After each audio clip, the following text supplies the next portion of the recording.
You are listening to The Brown Perspective. So, today we are going to talk about the escalation of repression and violence from the Israeli state against the Palestinians.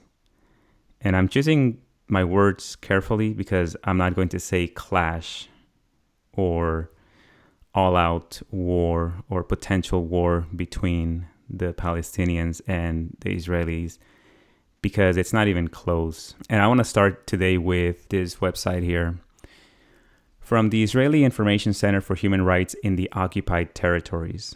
So this is from Israelis inside that are assessing the situation. And their conclusion is that there is a regime of Jewish supremacy from the Jordan River to the Mediterranean Sea, and that this is apartheid. So right off the bat, the language here is changing. And it's changing mainly because it's really difficult, as this tweet here explains. Citizens of the world, there are just too many videos, images, and audios available for you to see and hear. Your eyes don't lie. Your ears don't lie. But your brain can deceive you and become biased. Open your eyes, open your ears. Free Palestine, free Gaza, and free Al-Aqsa. So Al-Aqsa is the mosque where the Israeli forces started shooting tear gas and brutalizing the worshippers a few days ago. Yeah, they're towards the end of their holiest month, Ramadan. Yeah. And so what's no surprise here, and what people should also be aware of, this is similar to what we touched on with the situation in Colombia. The reporting that you're going to get in the US is going to be biased. And the New York Times was actually caught red-handed changing headlines. The initial headline was talking about the police shooting tear gas and clashing, that's the word they use, clashing with protesters at Al-Aqsa Mosque. And then once Hamas started shooting rockets into Israel, then the headline changed. And now it became Hamas militants or Hamas terrorists shoot at Israel, and Israel is now forced to defend itself. So they always want to they always want to sell you the idea that Israel is defending itself. When in reality, as is perfectly explained here, this is an apartheid state. The Palestinians live under an occupation. They're constantly harassed, brutalized. They're second-class citizens. If they in any way defend themselves, they are immediately called terrorists, and then they say Israel has a right to defend itself, and then it answers disproportionately. Israel has the Iron Dome, and it blocked about over 80% of the missiles. But then Israel responds and blows up in schools. In 2014, they blew up, I believe it was a school, in other areas that killed children. The first day of bombing, they killed, I believe it was over 20 people, and about 8 or 9 of them were children. And some of these pictures that are coming out are pretty graphic. I mean, just look at this right here. Just imagine being at home and having bombs go off around you, and then you have to your kids have to go through this. This is terrorism, and yeah, this is right. This is Israel terrorist. But then the media spins it around and says, well, in these apartments, Hamas is hiding explosives under it, so we have to blow them up, which makes absolutely no sense if you just think about it. Just because, I mean, if some terrorist takes over a school, we're not going to say, well, we have to now bomb the school because the terrorist is there, right? Like, it just makes absolutely no sense. And I think we've touched on this before. The only way that this is allowed to happen is if you have a population of people that have been convinced that the Palestinians are that they're not worthy of basic human rights. Basically, they've been dehumanized. And this is how colonialism works. This is the only way that colonialism ever survives in a population where the government gets to carry out these brutal policies, is because they've managed to convince the people that the victims, that the oppressed are subhuman, that they're not worthy, or that they're evil, that they're savages, and therefore a death of a person like that is not consequential. It's not as valuable as if an American died or if an Israeli died. And so just the power of social media, the ability for people on the ground to share these things. And there's other, like, just brutal, despicable videos showing the repression, and then the right-wing settlers kicking people out of their homes, which, by the way, this is how this started, with people literally being kicked out of their homes by the police, and then settlers going in and taking over. And that's the situation on the ground. And so I'm really glad that the story is getting out there, that CNN and MSNBC and the New York Times, they're trying to spin this, but I mean, they're just losing credibility every single day as well, because it's so obvious that they're just doing propaganda. Yeah, no, I just say that the only reason I knew what was going on with the settlers was because I have an Arab friend who was posting some of the videos of the Jewish settlers moving into the Palestinian homes and taking over them and being really, really aggressive and violent, like, against towards them. And I think, it's important for us to talk about this because it's an important issue, and it's a conflict that has We're speaking of been with us for so long, but it kind of gets at the roots of I mean, it's kind of that violence that feels. You think about the Crusades, you think about all of this religious based violence, and we have to talk about it. And I think, just to go back to the point you were making, that yes, this is certainly a power differential. And actually, I know that it was Trevor Noah this week who talked about this issue, and he sort of talked about the power differential, the military power differential between Israel and Palestine, and sort of relating it to, a teenager and a small kid, and sharing an example when he was a teenager and kind of being frustrated by someone that was smaller than him. But anyway, so that's one point. So the reality is that, yes, because Israel is so far advanced militarily, and in large effect because of the U.S., like,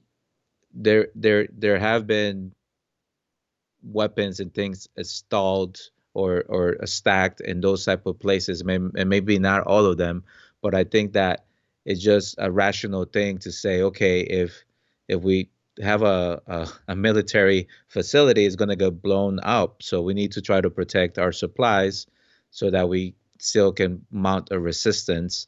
But to your point, I think that is that the humanization that makes it okay to kill innocent people and women and children, which is really, really heartbreaking.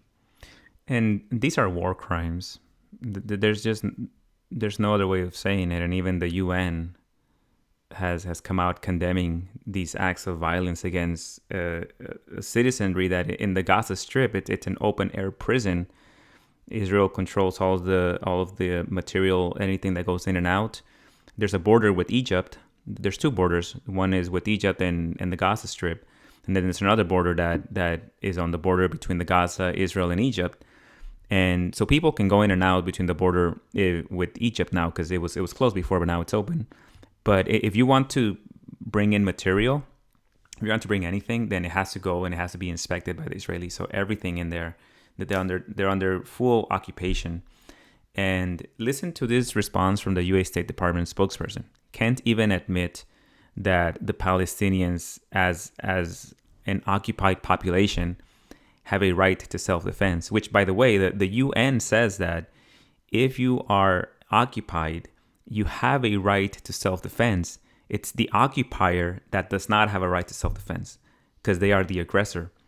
And then, so this guy can't even say that the Palestinians have a right to self-defense.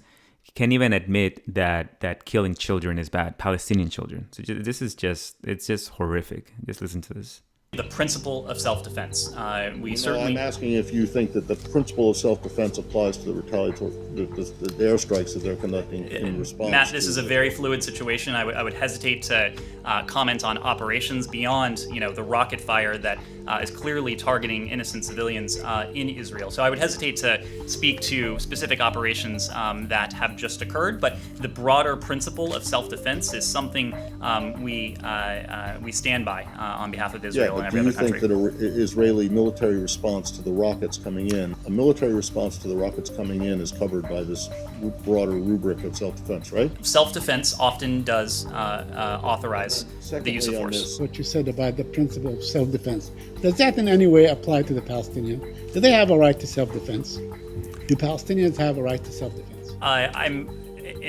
Broadly speaking, Saeed, we believe in the concept of self-defense. We believe it applies to any state. I don't think that I certainly wouldn't want my words to be construed as. I understand. I want to ask you, I don't want to harp on this either, but the Israelis killed 13 people just now, including maybe 5 or 6 children. Do you condemn that? Do you condemn the killing of children? Saeed, I'm asking you, do you condemn the killing of Palestinian children? Obviously, and these reports are just emerging, and I understand, I was just speaking to the team, I understand we don't have independent confirmation of facts on the ground yet, so I'm very hesitant to get into reports that are just emerging. Obviously, the deaths of civilians, be they Israeli or Palestinians, are something we would take very seriously. Your answer, you're going to know as soon as I read what your answer was, that there's a big problem with it. You said, well, not a problem, it just doesn't answer the question. We believe that it, meaning the right to self-defense, applies to any state. Well, you see the problem, right? Yes?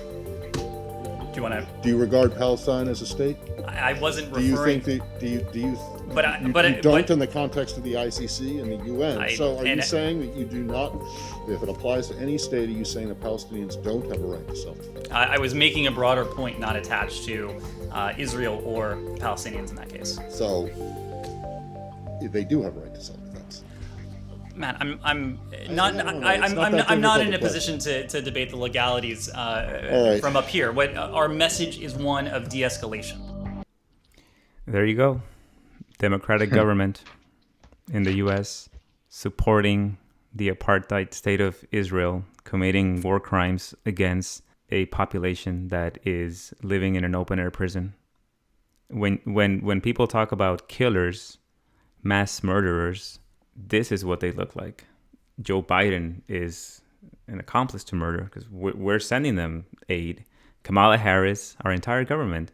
When the U.S. government talks about caring about people's human rights, we don't care. Well, we selectively care. We care when it benefits us, but we don't care when it's the Palestinians or maybe other brown people. And just this is really important for people to understand that capitalism and colonialism, their allegiance is to money. It's not even to a group of people. Yeah, most of the time it operates by favoring the people that are in control, which happen to be from a certain either ethnic group or a certain race. In the case of the U.S., it's the white race that mostly benefits from it. But it doesn't mean that it will not turn on you if it means that if it affects the bottom line. Colonialism, capitalism will turn on its own people. And sooner or later, others will become a victim of this, not just the Palestinians. Like, that's what people don't understand. They don't see the big picture that you can't condone this just because you've been conditioned to think that the Palestinians are terrorists or that the Palestinians are subhuman or that Islam is bad and Muslims are all evil. Sooner or later, this system of repression and colonialism that our government operates under, it will turn on its own people. I mean, we've destabilized the Ukraine. Those are white people. Sometimes people seem to miss the big picture that this is just not. This just never ends well when you have a government that is run by pretty much sociopaths, really. But Ukraine, that was. Are you talking about Crimea and the part that was taken by Russia, or? Yeah, but you're probably starting the story from Russia invaded, because you haven't been given the full explanation as to who destabilized the Ukraine. I mean, we went in there and we destabilized it. I think it's Victoria Nuland. There's audio that's recorded where they're planning what they're going to do with the new government once the Ukraine is destabilized. There's a whole bunch of money that was poured in to all of these videos that came out on YouTube that were essentially meant to create a revolution within the Ukraine. So, I mean, we had a hand in that because we wanted to destabilize the country right next to Russia, because ultimately Russia's the big rival that we're after.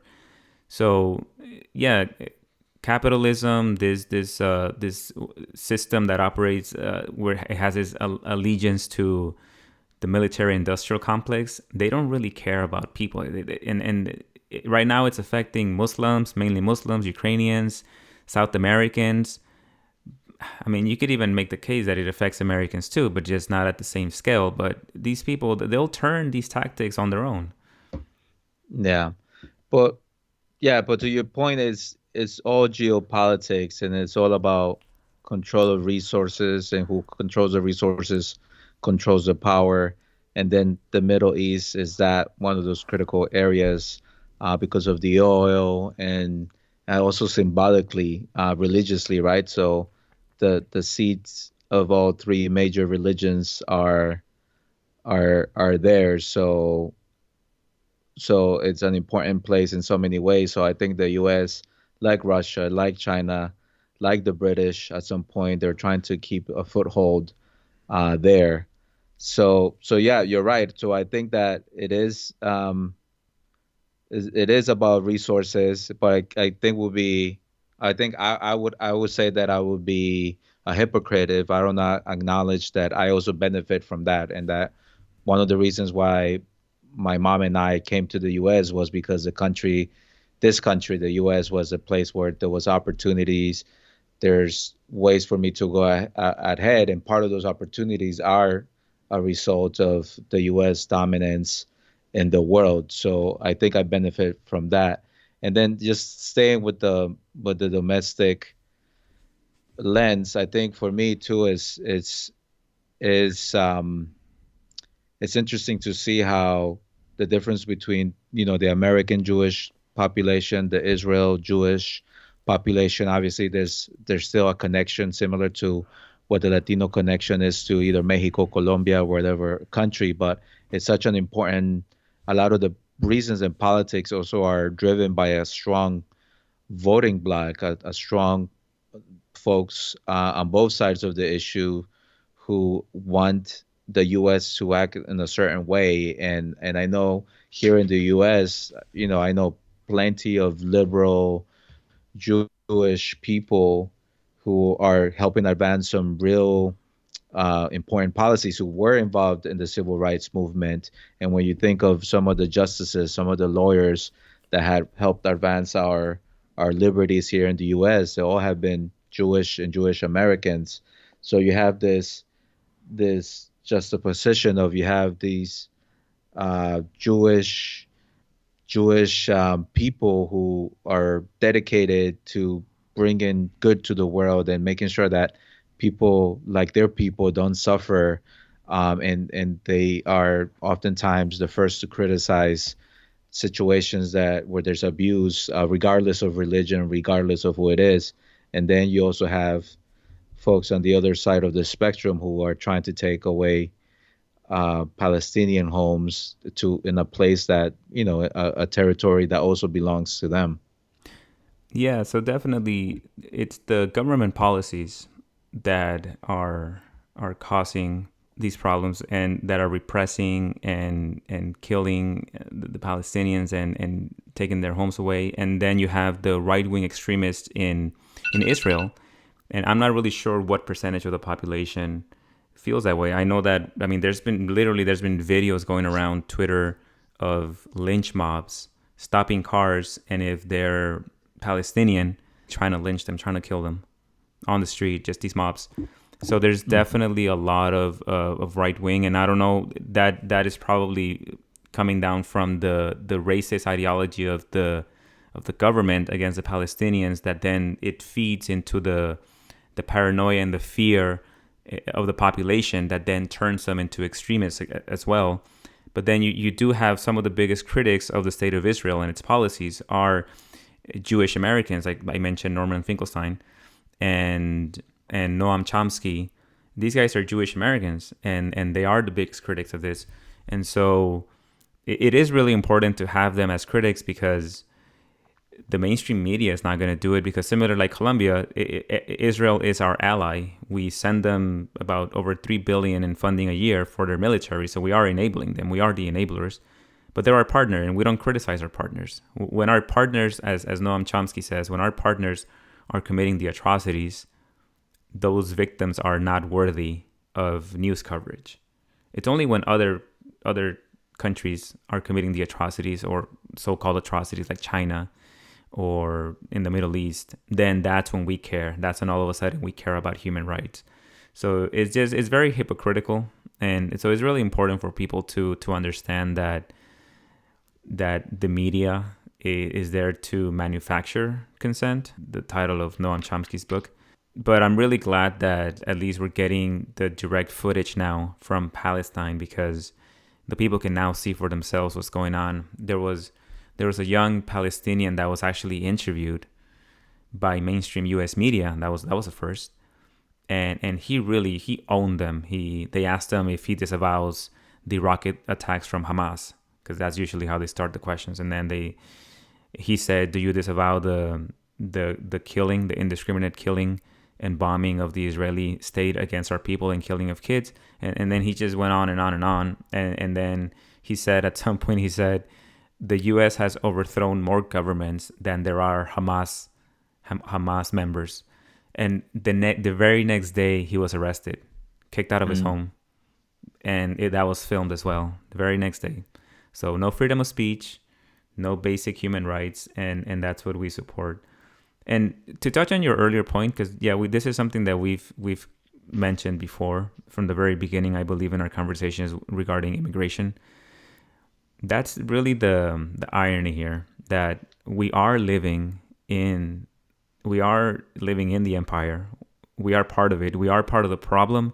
We do benefit from it, but we are part of the problem as well, because ultimately the politicians get away with as much as the population lets them get away with, either through our apathy, our ignorance, or our inability to see through their lies and letting them manipulate us. But ultimately, we do benefit. And unfortunately, it comes at the expense of others. Mm-hmm. All of the privileges that we've enjoyed here in this country, our quality of life, our high wages, our ability to own multiple cars, buying homes is becoming harder and harder, but all the benefits that we get in this country have come at the expense of other people that we've brutalized and colonized so that we can extract their resources. I think just being aware of that, it's a good way to see things, because otherwise it's really easy to forget to see the big picture.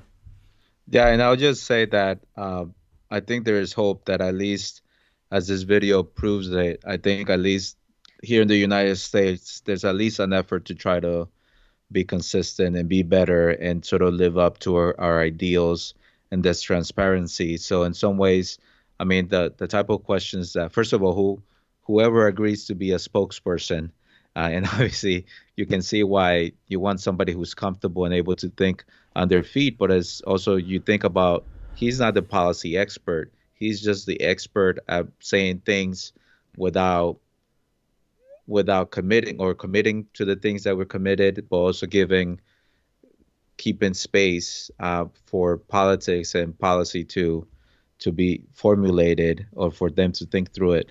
But in any case, I think it's in some ways some amazing questions that were being asked, ways to try to get at sort of the policy and the thinking behind his statements.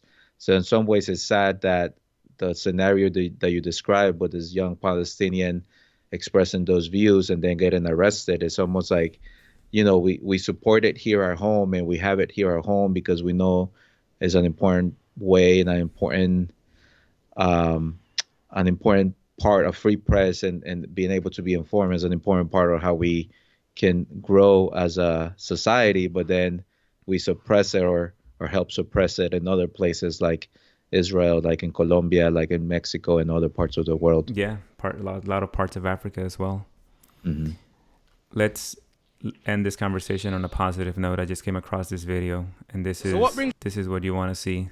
You here today to support Palestinian rights. We as Jews are embarrassed what's happening there in the state of Israel in the Jewish name. And what's your message to the people of Palestine? They shouldn't give up the struggle. They should continue to fight and not give up the struggle against the state of Israel, because by the end, Palestine will be free, because this is truth. Will succeed by the end. What's your Love that. That's definitely, we need more of that. And unfortunately, there's still too many individuals that are enabling this, again, either in high offices, in the media, by censoring this, by not discussing it, by framing it as both sides are bad. It's just a struggle between terrorists and Israel, and they never really explain to you. Same with, like, you know, we're talking about Colombia, same thing.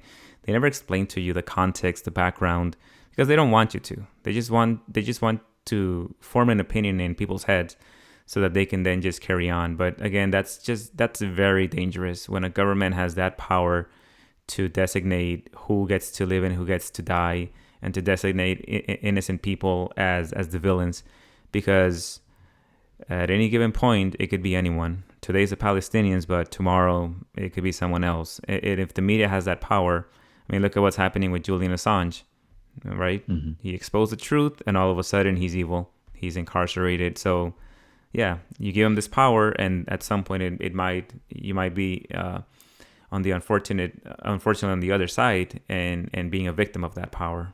So, I think I'll leave it at that.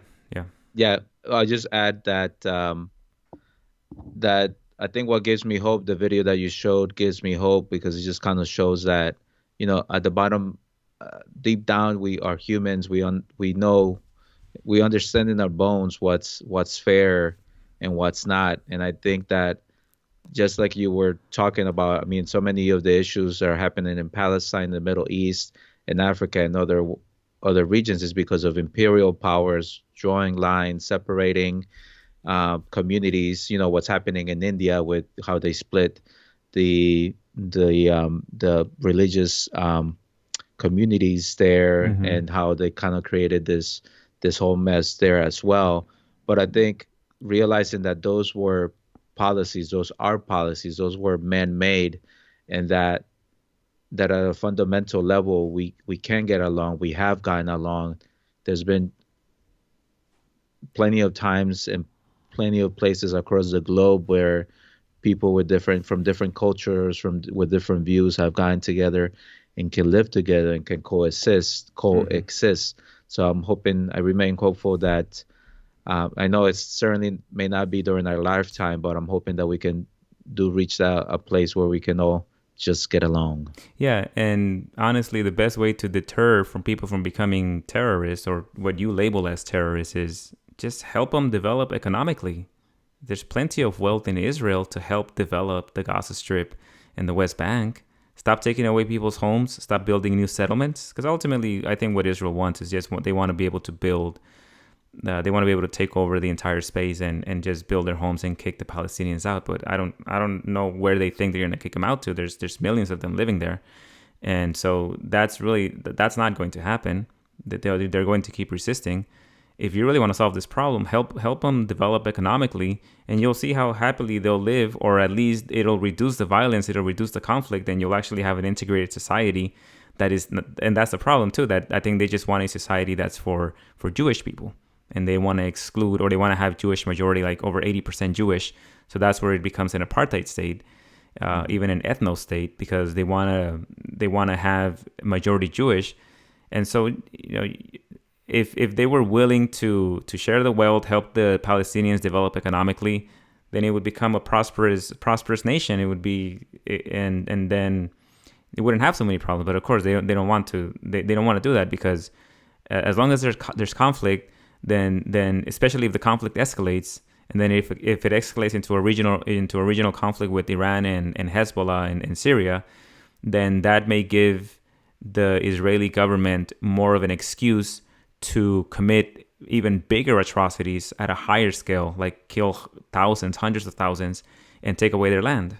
They can't do that right now because there's really no war. But if they can escalate, and this could turn into a full out war in the Middle East, you can bet that they'll try to displace a whole bunch of Palestinians, because ultimately what they want is they want to take over the entire space and make it majority for Jewish people.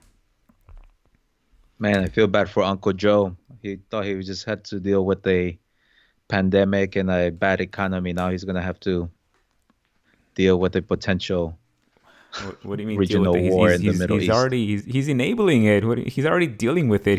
He's the funding to Israel is unconditional. Like, we give them funding. We don't even say we're going to give you this funding based on your ability to respect human rights. It's unconditional. They don't even have to abide by the UN laws of human rights in order for us to give them the funding. So, I mean, the Democrats will keep giving them funding because they can get away with it. But I think that's why we need people to put pressure on our elected officials to start protesting, to come out and have sustained protesting, because that's the only thing that will work. Anyhow, I think, or economic power. Yeah. Okay, I think we'll wrap it up. Thanks again for the conversation. If you enjoy our content, make sure to check us out. We are Brown Perspective. Nos vemos. Ciao.